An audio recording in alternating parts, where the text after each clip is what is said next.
इस वीडियो के एंड तक बने रहना। बहुत बड़ी लर्निंग, बहुत बड़ी सीख है। वीडियो लंबा ज़रूर होगा। पीछे मेरी बहुत सारी आपको आवाज़ आ रही है, मंदिर में पूजा हो रही है, लेकिन इस वीडियो को आप एंड तक देखें। यहाँ पे मैंने लूज़र की लिस्ट भी बनाई है, गनर की लिस्ट भी बनाई है। तो आपको यहाँ ये समझने वाली बात है कि निफ्टी चाहे ऊपर जाए या निफ्टी चाहे गिरे, जो गेनर होते हैं, जो लूज़र होते हैं, जो स्टॉक्स होते हैं, वो अलग चलते हैं। उसे निफ्टी से कोई लेना देना ऐसा खास नहीं होता है। निफ्टी को टॉप 50 के स्टॉक्स में से जो सबसे बड़ी कंपनियां होती हैं वो चलाती हैं। तो निफ्टी ज़्यादातर वॉलेटाइल ही होती है, लेकिन अगर आप स्टॉक्स में काम करते हैं तो आपकी एक्यूरेसी हमेशा ज़्यादा निकल के आती है। तो सबसे पहले बात करेंगे मेन लीडर मतलब निफ्टी से बात करेंगे, अपनी निफ्टी रानी से बातचीत करेंगे कि निफ्टी रानी में क्या मोमेंटम हुआ। यहाँ पे मैंने 5 मिनट का टाइम फ्रेम का चार्ट इस्तेमाल मैं करूँगा। यहाँ वन डे की जगह पे मैं इसको 5 मिनट का चार्ट बना देता हूँ और इसको मैं यहाँ से हटा देता हूँ। अब इसको और छोटा करते हैं तो ये आ गया दिन भर का मूवमेंट इसका, कि दिन भर में भाई साहब चाल क्या रही निफ्टी की। ठीक है, निफ्टी की चाल क्या रही। ये गैप अप ओपन हुआ था एक बहुत बड़ी कैंडल के साथ में। गैप अप ओपन हुआ, इसका मतलब ये नहीं कि ऊपर जाएगा। ठीक है, गैप अप ओपन होने के बाद जितनी बड़ी कैंडल ऊपर की तरफ बनाई थी, उससे बड़ी कैंडल नीचे की तरफ बना दी। और ये 2-3 कैंडल जब यहाँ पर रुकी, तो ये 2-3 कैंडल का भी खास ध्यान दिया जाता है कि 2-3 कैंडल रुकने के बाद में क्या बाजार उन कैंडल को तोड़ के ऊपर जा रहा है, नीचे जा रहा है। इन कैंडल को तोड़कर नीचे आ गया भाई सब बाजार, आप देख सकते हैं बड़ी कैंडल के साथ में। और लगातार गिरावट देखने को मिली यहाँ तक 10:05 तक। नॉर्मली क्या होता है, ज़्यादातर चांसेस में ये देखा जाता है कि निफ्टी जो है वो 10 बजे तक, 10:30 बजे तक अलग ही मोमेंटम में रहती है। उसके बाद उसके मोमेंटम चेंज हो जाते हैं या बने रहते हैं, जैसा भी बाज़ार की हालत होती है। लेकिन 10 बजे तक बाज़ार की कंडीशन कुछ अलग देखने को मिलती है। उसके बाद क्या होता है कि जब इतनी गिरावट बाज़ार के अंदर आ जाती है तो थोड़ा बहुत पुल बैक तो आना बनता है और आता ही है। ये थोड़ा सा पुल बैक आया, इसका मतलब ही नहीं कि ऊपर जाएगा।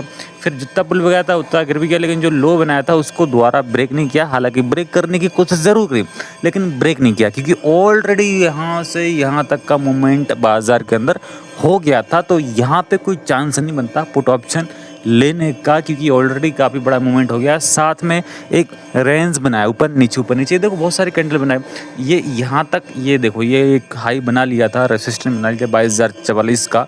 ये ब्रेक किया, उड़ गया बाज़ार, यहाँ तक उड़ा 22,173 तक। अब इसका मतलब कई बार क्या होता है, लोग ऊपर के हाई प्राइस में ले लेते हैं कि भाई चलो भाग रहा है। अब हाई प्राइस से स्टॉप लॉस सेट हो जाते हैं। तो हाई पे लो पे कभी नहीं बैठना चाहिए, वो यहाँ पे रिवर्सल्स के पॉइंट देखने को मिलते हैं। अब यहाँ पे अपन बात करेंगे गनर्स की। गनर्स की लिस्ट में कम शेयर हैं, लूज़र की लिस्ट में शेयर की भरमार पड़ी हुई है। आप यहाँ पर देख सकते हैं REC लिमिटेड का स्टॉक्स यहाँ पे अपन ओपन करेंगे।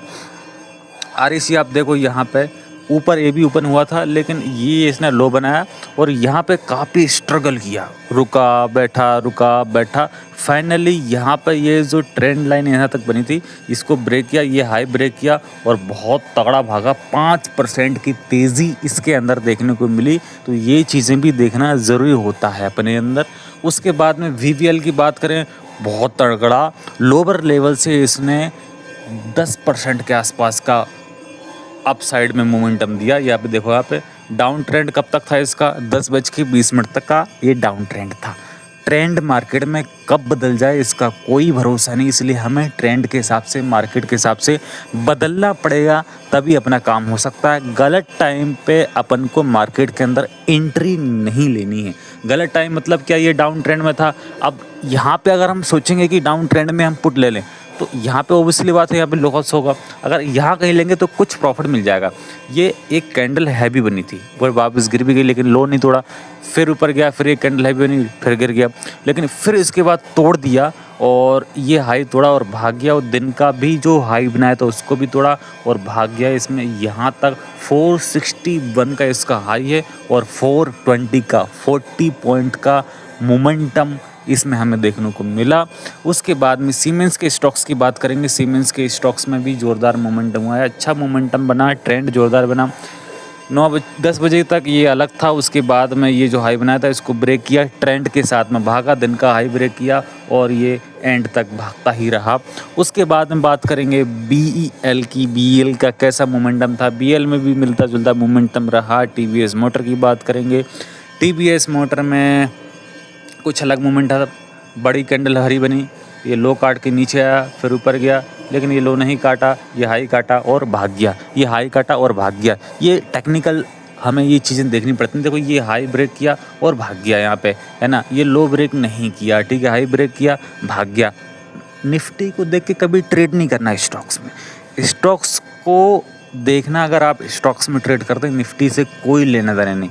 जैसा स्टॉक्स मोमेंटम बनाता है वैसा काम होता है। पीएफसी की शेयर्स की बात करें, पीएफसी का शेयर में मिलता जुलता उसी के जैसा मोमेंटम हुआ। अदानी ग्रीन की बात करेंगे तो अदानी ग्रीन में कैसा मोमेंटम हुआ, अदानी ग्रीन में क्या हुआ, यहाँ तक डाउनफॉल था 10:10 तक। इसी गलत टाइम पे अपन को ट्रेंड के हिसाब से भी कई बार नहीं चलना होता। ये डाउन ट्रेंड था, लेकिन यहाँ पे ट्रेंड ने पलटी मार दी और यहाँ का बाइंग जोन सही साइड बनाता। ये देखो यहाँ पे स्ट्रगल किया, फिर यहाँ से ब्रेक किया और ये जो है भाग गया यहाँ पे, है ना। तो सही मोमेंटम बनने पे सही काम किया जाता है, प्रॉपर स्टॉप लॉस को मेंटेन करके। LTIM की बात करेंगे, LTIM जो है ये भी बहुत शानदार चला। ये यहाँ तक स्ट्रगल किया था, ये लो भी ब्रेक किया था। यहाँ पे काफ़ी सारे लोगों ने पुट का भी पोजीशन बनाया होगा, सेल भी किया होगा, क्योंकि ये लो ब्रेक किया है, ठीक है। लेकिन कैंडल जो है वो सस्टेन नहीं हो पाई और कैंडल ऊपर आई, ये बहुत बड़ी कैंडल बनी, ये दिन का हाई भी ब्रेक किया। यहाँ का स्टॉप लॉस बनता है, ये स्विंग लो था, ऐसा नहीं छोटा स्टॉप लॉस बनाना अगर आप बाइंग का पोजीशन बनाते तो। लेकिन यहाँ बाइंग नहीं बन रही थी क्योंकि ट्रेंड नहीं था साथ में। उसके बाद नीचे आया विथ ट्रेंड के, अब ये हाई भी तोड़ा और भाग गया। तगड़ा मोमेंटम हुआ LTI में। हल की बात करेंगे, हल में भी ऐसा ही हुआ, पहले डाउन ट्रेंड था, ये ब्रेक नहीं किया, यहाँ तक स्ट्रगल करता रहा, ये हाई ब्रेक मारा, भाग गया भाई साहब। ये छोटी छोटी बातें ही अपन को देखनी होती हैं। लूज़र की लिस्ट में अपन आ चुके हैं, 6 मिनट का वीडियो हो चुका है, लगभग 5-10 मिनट का वीडियो और यहाँ पे हो जाएगा। जियो फाइनेंस की बात करें, 200 रुपये इसका भाव हो चुका है। ये देखते हैं इसकी गिरावट कहाँ तक हुई। इसकी गिरावट भी 10 बजे तक हुई, ये लो द्वारा ब्रेक नहीं किया, ये ऐसी एक ट्रेंड लाइन बनी थी यहाँ पे, इसको ब्रेक किया और ये यहाँ तक भागा। हालांकि इसको ब्रेक किया था उतना अच्छा ये नहीं भाग पाया, सपोर्ट नहीं मिल पाया। कई स्टॉक्स में मिलता है, कई में नहीं मिलता है। तो यहाँ पर जिसने बाइंग का पोजीशन बनाया होगा, हालांकि स्टॉप लॉस यहाँ का बनता है, स्टॉप लॉस हिट नहीं हुआ होगा, छोटा मोटा यहाँ पे लॉस हुआ होगा इसमें, क्योंकि 210 से आप देख सकते हैं 198, है ना। तो मतलब 5% का ऑलरेडी काफ़ी बड़ा डाउनफॉल यहाँ पे देखने को मिल गया था। यूनियन बैंक की बात करेंगे, यूनियन बैंक में क्या मोमेंटम हुआ, यूनियन बैंक भी काफ़ी तेज़ी से यहाँ पे गिरा हुआ था। ये लो ब्रेक किया, लेकिन उसके बाद वापस से भाग गया, यहाँ पे ट्रैपिंग हो गई, ठीक है। ये हाई भी ब्रेक नहीं किया ढंग से, देखो बिल्कुल हाई ब्रेक नहीं किया, उसके बाद वहीं से पलटी उसने मार दी। इसके बाद में रिलायंस की बात करेंगे, रिलायंस में कैसा मोमेंटम हुआ। रिलायंस में ज़ोरदार सुबह भवन करके 4-5 कैंडल के अंदर इतनी बड़ी गिरावट हो गई कि दोबारा उसमें मूवमेंट हो ही नहीं पाया, क्योंकि जो मूवमेंट होना था वो सुबह हो गया। या तो तेज़ी से मोमेंटम होता है या धीरे धीरे मोमेंटम होता है, तो जो मोमेंटम होना था वो हो गया था। उसके बाद में कोई ऐसा खासा मोमेंटम नहीं हुआ। कोल इंडिया की बात करेंगे, कोल इंडिया में आप देख सकते हो सुबह ये देखो ये लो ब्रेक किया, कुछ टारगेट यहाँ पे मिल गया। ये हाई ब्रेक यहाँ पे नहीं कर पाया, थोड़ा सा ऊपर गया था एंडिंग के टाइम, लेकिन यहाँ पे लो ब्रेक करने में 355 से 352 तक आया। ये वाला हाई ब्रेक किया, फिर यहाँ पे जो है भागे। छोटे छोटे स्विंग, हाई स्विंग लो भी मैटर करते हैं। जैसे कि ये देखो ये हाई थोड़ा यहाँ पे और कुछ पॉइंट दे गया, यहाँ पर स्टॉप लॉस बनता था जो रिसेंटली इसने लो बनाया है, ठीक है। अब उसके बाद में बात करेंगे बजाज फिनसर्व की बात करेंगे। बजाज फिनसर्व में क्या हुआ, लगातार फॉल के बाद में 10 बजे थोड़ा सा रिकवरी, जैसा कि होता है, लगातार फॉल नहीं होता, थोड़ा बहुत वहाँ पे रिकवरी आती है, दोबारा गिरना होता है। तो ये जो लो काटा इससे उसके बाद में फिर से गिरावट आती, लेकिन यहाँ पे थोड़ा रुका। ये यहाँ पे काफ़ी देर सस्टेन किया, फिर थोड़ा ऊपर आ गया, क्योंकि काफ़ी बड़ी ऊपर से गिरावट आ गई थी, इसलिए ज़्यादा मोमेंटम नहीं हुआ। जो होना था वो यहाँ तक हो गया था। 5-6% का, 4% का नॉर्मली मूवमेंट होता है, अगर वो हो गया है तो उसके बाद स्टॉक बाद में मूवमेंट करता ही नहीं, बहुत कम मोमेंटम करता है। यहाँ पे ये चीज़ हमें देखने को मिल रही है। HDFC बैंक की बात करेंगे, HDFC बैंक लगातार दिन भर फॉल हुआ, यहाँ तक गिरावट देखने को मिली, 1694 तक इसमें गिरावट देखने को मिली। यहाँ तक लगातार ट्रेंड था, कोई बदलाव नहीं हुआ, लगातार ट्रेंड। इसमें कब तक 11-25 तक लगातार ट्रेंड देखने को मिला, लेकिन काफ़ी गिर गया था, तो थोड़ी सी प्रॉफिट बुकिंग आई। इसका मतलब ये नहीं कि ऊपर जाएगा, फिर से लो थोड़ा, ठीक है, फिर थोड़ा सा गिरा और फिर वहीं पे जाके बंद हो गया। उसके बाद बजाज ऑटो की बात नहीं कर पाए। बजाज ऑटो बहुत शानदार चला है आज के दिन। यहाँ पे आप देख सकते हैं लगातार फॉल, थोड़ा सा गिरावट, फिर यहाँ पे फिर पोजीशन बनी, फिर नीचे आया, लेकिन यहाँ पे थोड़ी सी रिकवरी आ गई और नॉर्मली 12 बजे तक मोमेंटम हुआ। ट्रेंड जो है उसका कोई भरोसा नहीं, 11 बजे तक है, 10:30 तक है, 12 तक है, लेकिन जब तक ट्रेंड है हम जब तक वेट कर सकते हैं। और ट्रेंड में बदलाव कहीं भी आ सकते हैं। स्विंग हाई या स्विंग लो को हमें यहाँ पे मापना पड़ता है। जैसे ये स्विंग हाई था, ठीक है, अगर इसके ऊपर काटता तो ऊपर जा सकता था, लेकिन ये वाला स्विंग लो को तोड़ा और नीचे गिर गया। ठीक, कई बार ट्रैपिंग भी हो जाती है यहाँ पे। अदानी पोर्ट्स की बात करेंगे। अदानी पोर्ट्स में कैसा मोमेंटम हुआ? अदानी पोर्ट्स में शार्प फॉल हुआ, थोड़ा सा रिकवरी आई, फिर से नीचे आया, इसको तोड़ा लेकिन उतना सस्टेन नहीं किया, लेकिन इसके बाद में वापस यहाँ बाउंस मारा। वॉलेटिलिटी काफ़ी थी इसमें, ऐसा मोमेंटम देखने को नहीं मिला। एलआईसी के शेयर की बात करेंगे।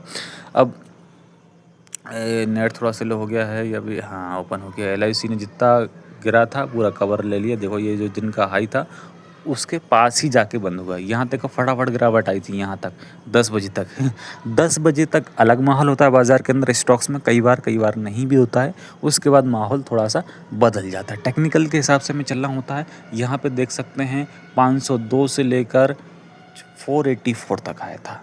ठीक है, मतलब 15 पॉइंट की गिरावट यहाँ पे हुई, लगभग 3% के आसपास की गिरावट हुई। ये हाई बनाया, बड़ी कैंडल बनाई, फिर नीचे आया, फिर ये ब्रेक किया, एक बहुत अच्छा मोमेंटम यहाँ पे दिया। ठीक है, ये काफ़ी चीज़ें यहाँ पे काम कर रही हैं मार्केट के अंदर। अगर हम मारुति की बात करेंगे तो मारुति काफ़ी वोलेटाइल था। ये बहुत बड़ी कैंडल बनी थी, लेकिन उसके बाद ये ब्रेक किया और यहाँ तक गिरावट आई 12 बजे तक। 12 बजे का एक टॉप लेवल होता है। 12 बजे तक स्टॉक्स में मोमेंटम चेंज हो ही जाता है। 12 बजे टॉप या हाई से नहीं बैठना, टॉप लेवल लो से नहीं बैठना। यहाँ पे आप देख सकते हैं लो पे ही खरीदारी आई है, ये ब्रेक किया यहाँ पे, ये स्विंग हाई, और यहाँ तक ये काफ़ी यहाँ पे स्ट्रगल किया। स्ट्रगल करने के बाद में यहाँ पे वापस गिर गया।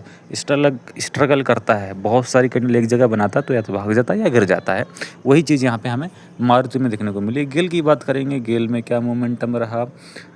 गेल में नेट काफ़ी स्लो चल रहा है। यहाँ पे देख सकते हो ये वोलेटाइल था, ऊपर नीचे दोनों साइड हुआ।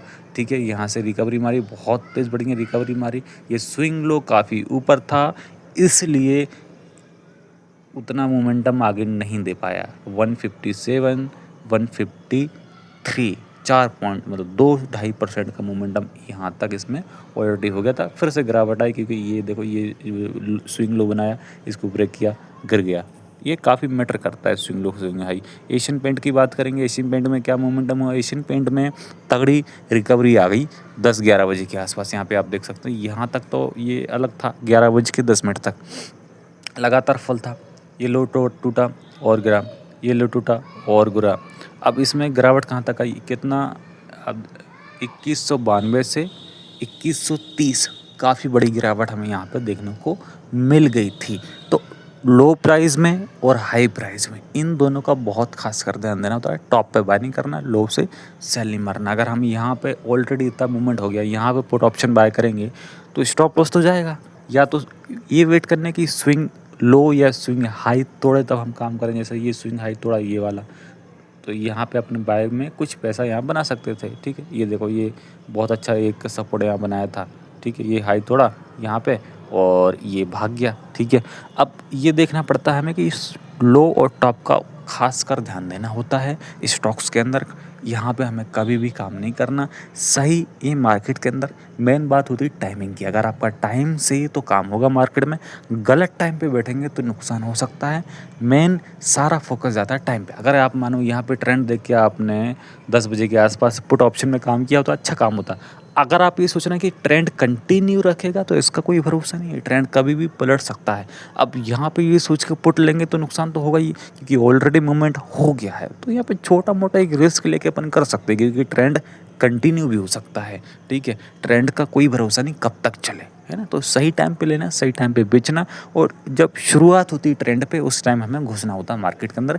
इस वीडियो में इतना ही, मिलते हैं अगले वीडियो में कल के दिन। रोज़ वीडियो देखो, रोज़ सीखने को काफ़ी चीज़ें मिलेंगी आपको।